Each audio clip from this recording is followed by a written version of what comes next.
धर्म है, कोई भी इस धर्म में चलने वाले को परास्त नहीं कर सकता।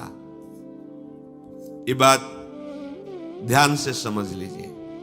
जैसे कोई बहुत बड़ा तांत्रिक है और वो भूतों को वश में करने वाला है और तुम्हारे ऊपर भूत लगा दे, तंत्र के द्वारा मारण मूठ या कोई शाप या किसी तरह का अमंगल, ध्यान दीजिए, ये इस धर्म की बड़ी महिमा है।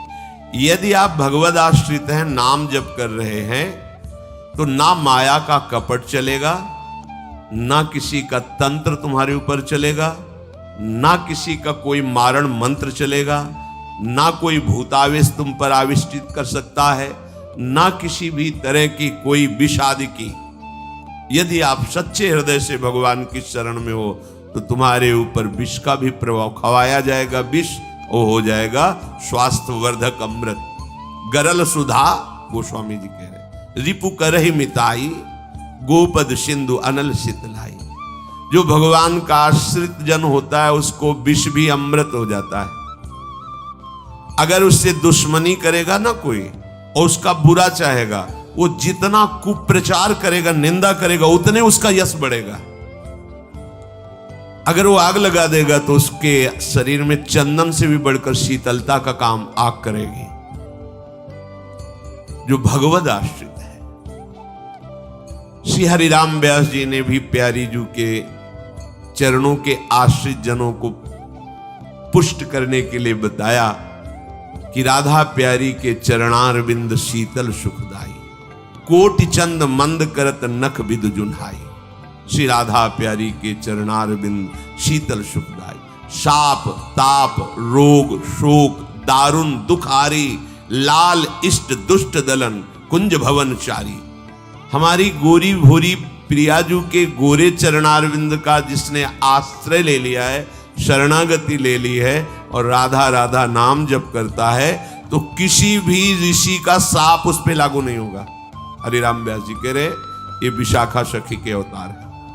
कह रहे शाप कोई लागू नहीं होगा उसके ऊपर। ताप दैहिक दैविक भौतिक ताप उसका स्पर्श नहीं कर सकता। कोई भी पाप उसे अपने अधीन नहीं कर सकता।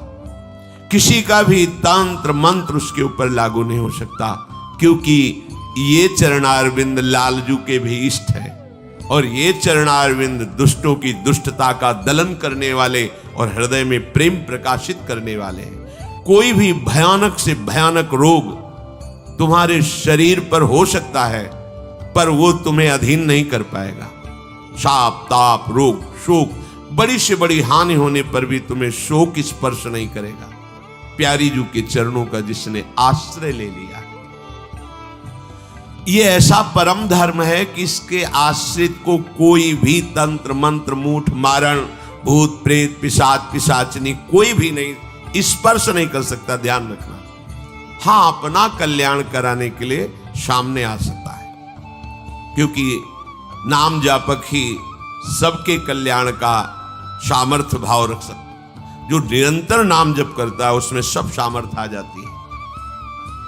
एक बार भाई जी से हनुमान प्रसाद पोद्दार जी समुद्र के किनारे बैठे नाम जप कर रहे थे, तो देखा एक सफेद पोशाक पहने हुए पाग बांधे हुए पारसी वेशभूषा में सामने खड़े हैं। भाई जी ने सदाचार के कारण कहा, बाबूजी क्यों खड़े हो, बैठ जाइए। तो उनका आप बोले तो मेरे में सामर्थ्य है आपसे बात करने की, डरना नहीं आप। भाई जी ने कहा मैं क्यों डरूंगा, आप कोई भयावह थोड़ी लग रहे हैं। बोले लग नहीं रहा, लेकिन भयावह हूं, मैं प्रेत हूं। कोई बात, जो भगवत भजन में ये सब कई जगह ऐसा घटना में गंगा किनारे जैसे श्मशान है, ऐसा नहीं कि प्रेत योनि नहीं होती, होती है, पर वो प्रभाव नहीं दिखा सकती। ऐसे प्रत्यक्ष देखा है। भाई जी ने कहा कि तो आप हमारे पास क्यों आए हो? बोले अपना उद्धार कराने के लिए। मुझे गीता कंठस्थ है, बहुत से शास्त्र कंठस्थ हैं, पर कुछ ऐसी मेरे से गलतियां हो गई जिनके परिणाम रूप मुझे प्रेत योनि प्राप्त हुई है। फिर मुझे आंतरिक संकेत हुआ है कि आप हमारा कल्याण कर सकते हो। भाई जी ने कहा तो बड़े आश्चर्य की बात है कि आपको गीता कंठस्थ है और फिर आप प्रेत योनि में गीता के एक श्लोक बोल दे तो प्रेत तो मुक्त हो जाता है। बोले मुझे से कुछ ऐसे भयानक अपराध हो गए, जैसे गुरुद्रोह है, वैष्णव अपराध, ये बड़े भयानक अपराध होते हैं। जब किसी का पतन होना होता है तो माया यही खेल खिलवाती है, क्योंकि और सब पाप है वो दरस परस अगनाश, गुरुजनों के संतों के दर्शनों से ही नष्ट हो जाते हैं। लेकिन संत द्रोह, नाम जापक, वैष्णव द्रोह, गुरु अवज्ञा, गुरुद्रोह, ये भयानक अपराध होते हैं, इनसे दुर्गति हो जाती है। तो अपना कल्याण करने के लिए कोई ऐसा भले नहीं तो किसी भी भक्त के सामने, भगवद आश्रित नाम जापक के सामने किसी का चेटक नहीं चलता है। जिसने भगवान नाम को और भगवद आश्रय को स्वीकार कर लिया, उसे कभी कहीं भी कोई डिगा नहीं, और उसके सामने छल कपट नहीं चल पाएगा। एक श्री मथुरादास जी नाम के महापुरुष हुए हैं, तो बस कहे तिजारे मांझ भक्ति रस रास करिए एक बात ताको प्रगट सुनाइए। आयो बेशधारी को करे सालिग्राम सेवा, डोलत सिंहासन पे आन भीर छाइए। स्वामी के जो शिष्य भयो तीनों के भाव देखी, वाही को प्रभाव आए कहो ही भाई। नेक आप चलो उरीति को बिलो किए जू, बड़े सर्वज्ञ कही दुखे नहीं जाइए। मथुरादास जी तिजारी ग्राम में निवास करते थे। वैसे संतों का जो ग्राम में निवास होता है वो जगत मंगल की भावना से होता है। किसी भी गांव में जहां जो संत वास्तविक भगवत प्रेमी रहते हैं, वहां से भिक्षा लेकर उनको निष्पाप करते हैं, शिक्षा देकर के भगवत प्राप्ति कराते हैं, क्योंकि उनके श्रीमुख से नाम कीर्तन भगवत चर्चा होती ही रहती है। नंद नंदन की अनन्य उपासना करते थे। ये राजस्थान में ग्राम है तिजारे में, वहां वो रहते थे। जो भी समीप आता वो कुछ ही दिनों में ऐसा भक्ति रंग में रंग जाता, कुछ प्रभु के नाम में प्रीति हो जाती, समस्त असद आचरण छोड़ देता। बहुत से शिष्य हो गए, बहुत से अनुयायी हो गए, पर जो वास्तविक भजन नहीं करते हैं, भेष धारण करके संत का ठग वृत्ति रखते हैं, उनका अलग प्रभाव होता है। वो ज्यादा दिन चलता नहीं। हम कहते हैं नाम घोष से क्या नहीं हो जाएगा, नाटक करने की क्या जरूरत है। अरे हम प्रभु के बहुत बड़े प्रिय दास हैं, तो जो कुछ चाहिए प्रभु अपने आप देंगे। काहे किसी के आगे नाटक करे, छल फैला। किसके आगे? जो बेचारे हैं, ये सब मारे हुए हैं कर्मों के, भोग वासना से जल रहे हैं, और तुम भगवत पार्षद हो करके बात बनी नहीं। तो एक उसी नगर में उनका प्रभाव सुनकर भेषधारी जो बहुत बड़े तांत्रिक थे, मारण आदि का प्रयोग करने में बड़े सफल थे, पर भेष साधु का रखे हुए थे, अपना प्रभाव दिखाने के लिए वहां उस गांव में पहुंचे। पहचानना बड़ा कठिन होता है। साधु और वेशधारी दोनों में पहचान बहुत कठिन होती। जब तक आप साधु नहीं हो तब तक आप साधु को नहीं पहचान सकते हो, क्योंकि जो वेशधारी स्वांग करेगा वो साधु से भी अच्छा करने की चेष्टा करेगा, क्योंकि स्वांग कर रहा है ना, तो बड़े बड़े भ्रमित हो जाते हैं। दर्शन भक्त अनूप सेवक जी ने लिखा है, पर रूप न शोभित प्रीति बिनु, और प्रभाव उनका ऐसा भरम भटकत भूप, बड़े बड़े राजा भ्रमित होकर उनके शिष्य बन जाते हैं। वेश का ऐसा प्रभाव है। इसीलिए भगवत रसिक जी ने एक पद में लिखा है, भेषधारी हरि के उर शाले, जो वेश केवल बनाया है रुपया पैसा के लिए, भोगों के लिए, हमें तो लगता है नहीं बनाना चाहिए और काम कर लेना चाहिए, क्योंकि इसमें शुद्ध संतों को गालियां पड़ती हैं, शुद्ध भगवत मार्ग के पथिकों का अपराध बनता है, जिससे तुम कुल परंपरागत नष्ट हो जाओगे। जो वेश धारण करके संतों को गालियां दिलाते हैं, कुल परंपरागत नष्ट हो जाएंगे। क्योंकि जैसे आपकी श्रद्धा है किसी संत वेश पर और आपकी श्रद्धा टूटी, गलत आचरण हुआ, तो आप ही कहोगे सब ऐसे संत होते हैं, ऐसी गालियां दोगे, ऐसा अपराध करोगे, उसका मूल कारण वो बना वेशधारी, इसलिए उसका सर्वनाश होगा। तुम्हारा तो पतन हो ही गया, उसका सर्वनाश हो जाएगा। भगवत ऋषि जी ने जहां भगवत महिमा, संतों की महिमा लिखी है, वहां एक दो पद ये भी लिखे हैं कि वेशधारी हरि के उर शाले, वेश जो केवल कपट वेश बनाए हैं, वो भगवान के हृदय में बड़ा दुख पैदा करते हैं, क्योंकि दासत्व तो भगवान का ही लिए है ना। बोले ये लोग दंभी, लोभी, कपटी, नट से शिष्णोदर को पाले। शिष्ण कहते हैं जनेन्द्री को, उदर कहते हैं रसेंद्री को। उदर का संबंध रसेंद्री से, मतलब रसेंद्री के स्वाद से पेट भरते हैं, और जनेन्द्री भोग के लिए लालायित रहते हैं, पर ये भेष धरे होते हैं भगवान के दासत्व का, साधुता का। बोले गुरु बने घर घर में डोले, नाम धनी का बेचें, परमारथ सपने नहीं जाने, पैसा नहीं को खींचे। कंठी जेबे में रहती है, घर घर में जाकर के कंठी बांधना, रुपए लेना, फसाओ फसाना, परमार्थ खुद नहीं पता, स्वप्न में नहीं जानते कि परमार्थ किसे कहते हैं, परमार्थ का ककारा नहीं आता, और लाखों कंठिया बांध के अगर एक एक देगा तो 1 लाख तो हो ही गए ना, बढ़िया है।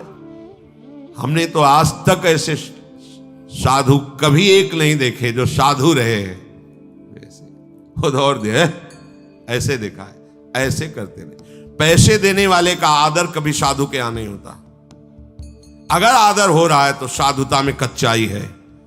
धनी, अभिमानी, पदाधिकारी, पैसों वालों का आदर साधु के यहां नहीं होता, अगर होता है तो कच्चाई है, सच्चाई नहीं है। सच्चाई होगी तो जान रहा है कि जिसके द्वारा भेजा गया है हम उसको देख रहे हैं, तेरे को क्या दे, तेरे को लग रहा है तो हमने एक बार कसम खवाई थी, 3 बार कहा था तुम्हें तुम्हारे आराध्य देव की कसम है, अगर ऐसा लगता हो कि यहां तुमसे पोषण होता कभी मत देना, क्योंकि हमें पता है हमारा भरण पोषण हमारे गुरु से होता है, आचार्य से होता है, इष्ट से होता है। जिसने सृष्टि बनाई वो तुमसे सहयोग नहीं लिया है, अकेले बना लिए, तो हमारा भरण पोषण करने के लिए तुम्हारे जैसे को निमित्त बनाने की जरूरत नहीं है, वो तो तुम्हारे सौभाग्य उदय करने इसलिए निमित्त बना दिया। नहीं वो ऐसे भी जो स्वर्ण का पहाड़ है 4 लाख योजन का, कितने सुनार लगे उसको बनाने में है? अरे वो एक क्षण में सब कर तुम अन्यथा कर तुम। इसके लिए खोए रतन फिरत जे, घर घर कौन काज ऐसे जिए, हरिवंश चंद्र महाराज कह रहे। इसके लिए भटकना पड़े कि कोई मुझे धन दे दे, कोई मेरा चेला बन जाए तो मुझे भोग सामग्री समर्पित करे, तो इसका मतलब अभी परमार्थ का पता नहीं है। और कबहू को वक्ता होए बनी बैठे, कथा भागवत गावे, अर्थ अनर कछु ले भाषे, पैसल ही को धावे। श्लोक क्या कह रहा है, उसका भावार्थ क्या है, उसका रहस्यार्थ क्या है, अनुभव कुछ नहीं है। बस कबहू कवे हरि मंदिर में सेवाएं करे निरंतर बासा, भाव भगत को भेद न जाने, पैसन ही की आशा। नाचे गावे चित्र बनावे, कहे काव्य चटकीली, साच बिना हरि हाथ ना आवे, रहनी है सब ढीली। बिन विवेक वैराग भक्ति बिन सत्य नये को मानो, भगवत विमुख कपट चतुराई सो पाखंड ही जानो। वेशधारी हरि के उसको सहन नहीं हुआ। मथुरा दास जी की भक्ति का प्रभाव, हजारों लोग अनुयायी, हजारों लोग शिष्य बन गए, तो अब वो तांत्रिक था, तंत्र मंत्र का उसे बहुत ज्ञान था।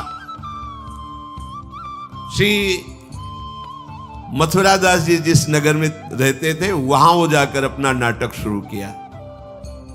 उसने सब जगह प्रचार प्रसार किया। मैं गंडकी नदी में 12 वर्ष तक खड़े होकर के तपस्या करके आया हूं, केवल दूध का आहार करता था, उसके प्रभाव से शालिग्राम भगवान हमारे बस में हो गए। और आप सबको मैं दिखा सकता हूं कि शालिग्राम मेरे वश में है। देख लीजिए, सिंहासन लाता, बाहर रखता, हजारों की भीड़, ऐसे ऐसे करता तो वो ऐसे शालिग्राम उठते और नाचते हुए ऐसे ऐसे ऐसे फिर रख जाते, फिर ऐसे ऐसे ऐसे ऐसे। तो सबको आश्चर्य हो रहा, जैसे चुटकी बजा रहा वैसे शालिग्राम की बटिया ऐसे ऐसे ऐसे। लोग भीड़ कटने लगी, क्योंकि अब जैसे राधा राधा कहो, कोई जंतुर नहीं है, कोई भस्म नहीं है, कोई वादा नहीं है, तो फिर कम वहां तो दिखाई दे रहा ना ऐसे। देखो ये सब लगता है ना कि हाँ। अब हमसे पूछो कि हमारे मन में क्या चल रहा है, हमें नहीं पता है। हमें ये देखना है कि हमारे प्रिया जी के मन में क्या चल रहा है। मन मन की रुचि जानिने, मुझे अपनी लाडली की मन की जान के उनकी परिचर्या में रहना है कि तुम्हारे मन की जान के तुम्हारी परिचर्या में रहना है। हाँ, तुम यदि मन से ऊपर उठना चाहते तो हमारी बात मान लो, मन को अधीन करके, और मन के अधीश्वर भगवान में तुम्हारा प्रेम हो जाए, तुम्हारा जीवन कृतार्थ हो जाए। अब वहां नाम नंद नंदन का भजन पद्धति, तो जो कमजोर लोग थे उन्होंने कहा कि आज तक कोई चमत्कार तो दिखाया नहीं मथुरा दास जी ने। देखो ये हैं संत, 12 वर्ष से दूध पी के गंडकी नदी 12 मिनट भी नहीं खड़ा होगा कभी। अब भेंट जो जितनी चढ़ाएगा उतने उसके दुख नष्ट होंगे। अरे भैया वहां तो रुपया सब समेटता, फिर दूसरे मोहल्ले में पूरे गांव में अब तो जय जयकार, शालिग्राम भगवान को नचा।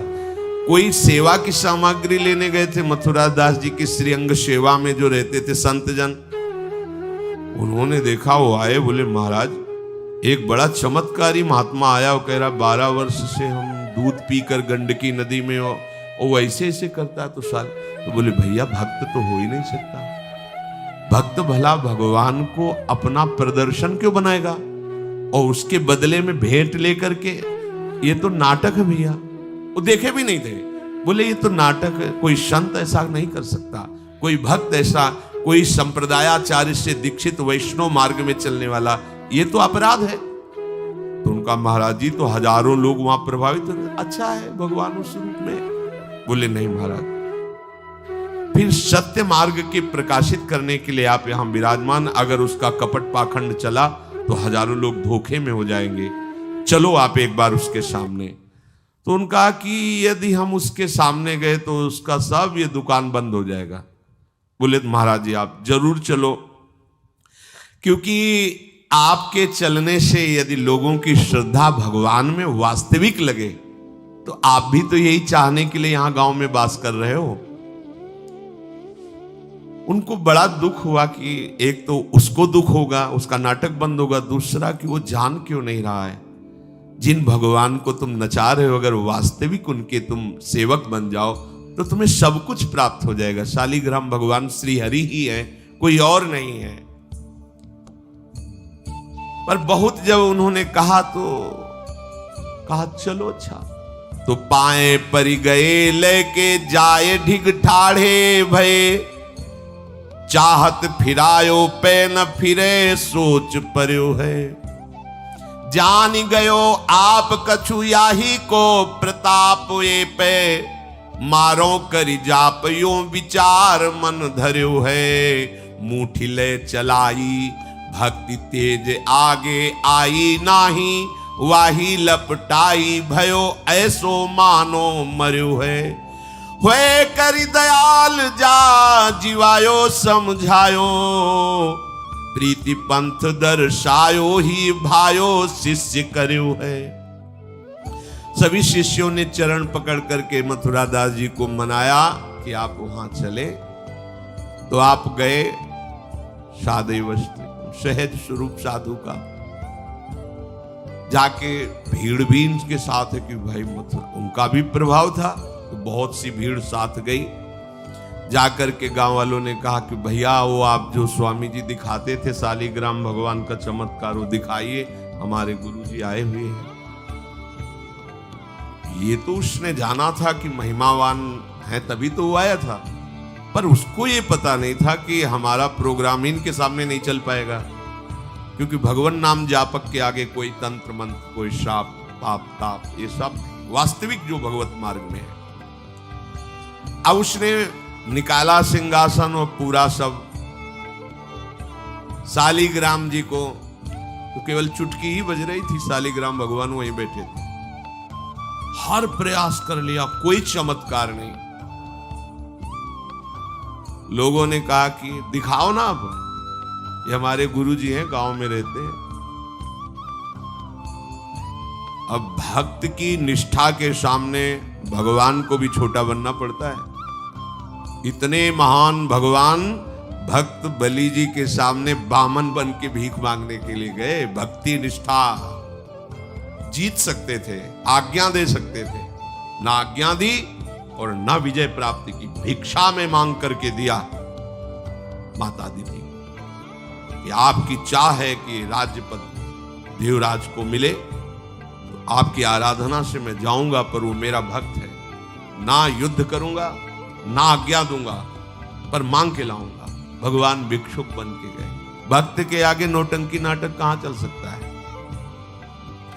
अरे जुगनू तब तक चमकती रहे जब तक सूर्य प्रकट नहीं होता। सूर्य प्रकट हुआ तो लाखों जुगनुओं का कोई मतलब नहीं रह जाता। नौटंकी नाटक, ये साधुता का भेष धर के कितने दिन चलेगा? जिस दिन पोल खुलेगी ना, उस दिन सब नष्ट हो जाएगा, सब नष्ट हो जाएगा। लोग परलोक तो पहले ही नष्ट हो चुका था। पाखंड न करे। हम कह रहे तुम्हें धन चाहिए, तुम्हें सम्मान चाहिए, राम राम भजो, कृष्ण कृष्ण भजो, हरि हरि भजो, विश्व नमन करेगा, ईमानदारी से भजो। हमने ऐसे संत भगवान देखे, ककहरा नहीं पढ़े, कुछ नहीं जानते, बस एक ओम, दुई ओम, तीन ओम, चार ओम ऐसे जपते, और लोग न्यौछावर थे, सीधे सरल ओम ओम, राम राम, कृष्ण कृष्ण, साफ सीधे। कबीर दास जी जैसे वहां राम राम राम। श्री स्वामी सत्संगानंद जी महाराज बक्सर, बस इतने। जब कोई बेटा राम राम, ऐसे लगते थे कि मतलब इनको पी जाएं, अपने हृदय में रख ले। इतने दुलारे वयोवृद्ध थे, ऐसा सुंदर रूप, ऐसी कोमलता, ऐसा आकर्षण, राम राम राम। अरे प्रभु के नाम में क्या नाटक करने की जरूरत क्या है? पाखंड कर। प्रभु महालक्ष्मीपति हो, तुम्हें लक्ष्मी ही चाहिए तो वो सब दे देंगे। काहे को नाटक करे? काहे को किसी को भ्रम में डाले? तुम भ्रम में हो, दूसरे, अरे भैया तुम राम राम जपो, कृष्ण कृष्ण जपो, तुम्हारा मंगल इसी, बस इसी में मंगल होगा, दूसरा मंगल कर ही नहीं सकता। अब उनके प्रभाव से उनका कुछ नहीं हुआ। अब तो लोग कहने लगे दिखाओ ना, इसका मतलब तुम नाटक कर रहे थे। अब सबके सामने उसका मान नष्ट हुआ, उसका सब तंत्र बेकार हो गया। कुछ लोगों ने कहा पकड़ो और मारो इसको, पीटो, बहुत नाटक करके रुपया कमा लिया, सब छीन लो, धन छीन लो। किसी ने कहा मार पीट के इसे न्यायाधीश के, पुलिस डिपार्टमेंट को दो। ये मथुरा दास जी ने सबसे कहा देखो अगर हमको लाए हो तो हमारी बात मानो, इनको किसी भी तरह का कष्ट मत, कोई भी बंधन नहीं।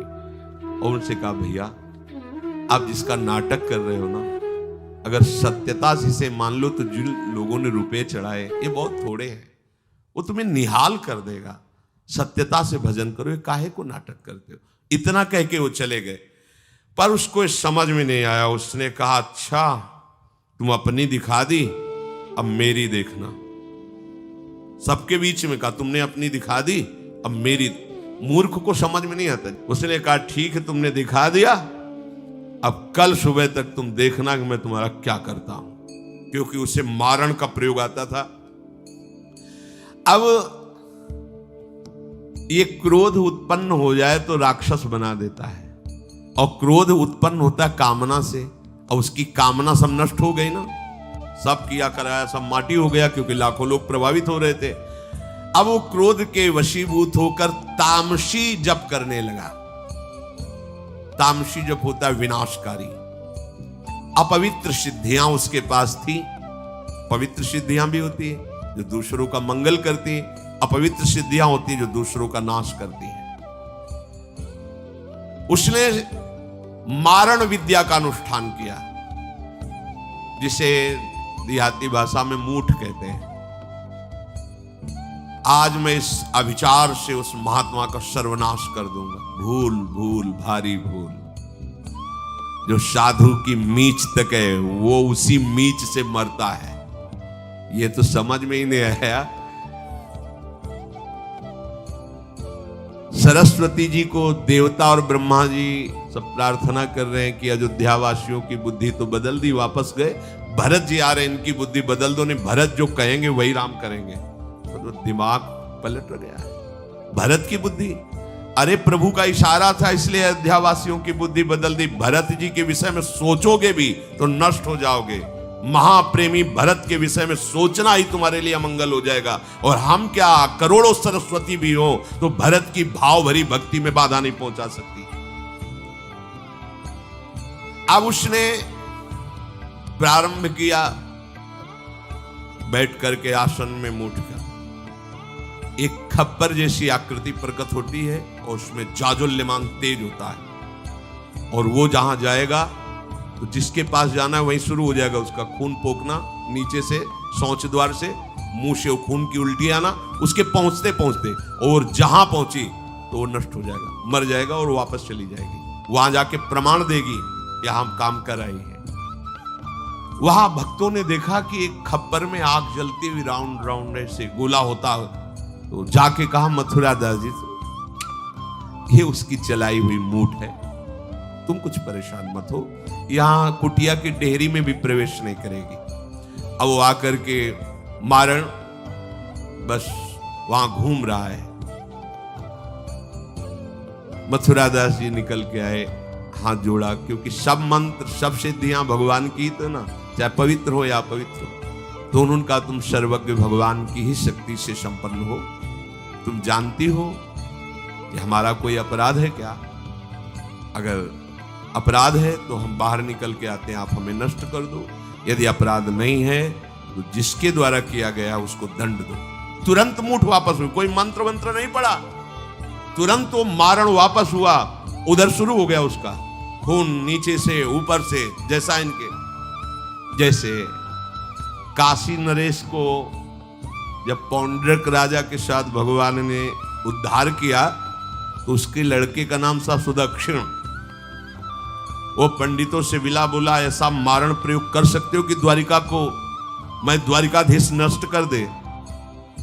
मंत्र में ताकत होती पर उनको ये पता नहीं था जिससे मंत्र प्रकट हुए भला उन पर कैसे प्रभाव चले। उन्होंने कहा हाँ, तो उनका भारी दक्षिणा देंगे। तो काशी में अनुष्ठान शुरू हो गया और प्रकट हुई कृत्या। ऐसा नहीं, मंत्रों में ताकत होती है। पर भगवान शिव ने प्रकट होकर कहा था कि जो ब्राह्मण भक्त नहीं है, जो ऋषि भक्त नहीं, उसी पर ये मारण का प्रयोग काम करेगा, अन्यथा नहीं। तो भगवान का नाम ही नमो ब्रह्मण्य देवाय गो ब्राह्मण हिताय च। अब मारण कृत्यारूप रखकर द्वारिका को जलाने के लिए गई। द्वारिकावासी भागे, भगवान से कहा। भगवान ने सुदर्शन जी को आज्ञा किया, करो हिसाब। भगाते हुए कृत्या को ले गई तो कृत्या ने पहले उन ब्राह्मणों को मारा, तो दक्षिण को मारा, फिर सुदर्शन ने कृत्या को नष्ट किया और पूरी काशी में आग लगा दी। ये भागवत में वर्णन है। भगवत भक्त या प्रभु के ऊपर कोई मारण चलेगा क्या? वो मारण उसी बाबा जी के पास जो नौटंकी कर रहे थे सालिग्राम के नचा, अब तो त्राहिमाम मच गया। और वो संत भगवान गए, क्योंकि पता था कि बचेगा नहीं, मंत्र का प्रयोग है। गए और भगवान नाम उच्चारण किया, कृष्ण कृष्ण कृष्ण, नंद नंदन के उपासक, और मूठ से कहा शांत हो जाओ। भक्त की आज्ञा का पालन हर मंत्र करेगा, क्योंकि मंत्राधिष्ठात्र भगवान का दास है। शांत हो गई। और उनसे कहा, भैया देखा, तुम्हारा ही मंत्र तुम्हारे को अभी मार देता, अब सुधर जाओ। मतलब मृत्यु दशा को प्राप्त हो गए थे। संतों के हृदय में बदला लेने की कहीं कोई वृत्ति नहीं होती। संत कभी नाराज होते हैं तो उसमें मूल देख लेना आप विचार करके। आप जब अपना अमंगल करना अपना, तब वो आपसे नाराज होंगे। अगर आप उनका कोई कष्ट, वो नाराज नहीं होंगे, वो सह जाएंगे और आपका मंगल मनाएंगे। जब आप अमंगल अपना कर, तब वो डांटते हैं। अगर आप वो ये देख लें कि आप प्रहार कर रहे हो तो फिर वो नहीं, फिर तो तुम्हारा मंगल मनाएंगे, आप उनको मारो, कभी डांटेंगे नहीं। बड़ा कोमल चित्त संतों का होता है। संतों के हृदय को केवल संत ही जान सकते हैं।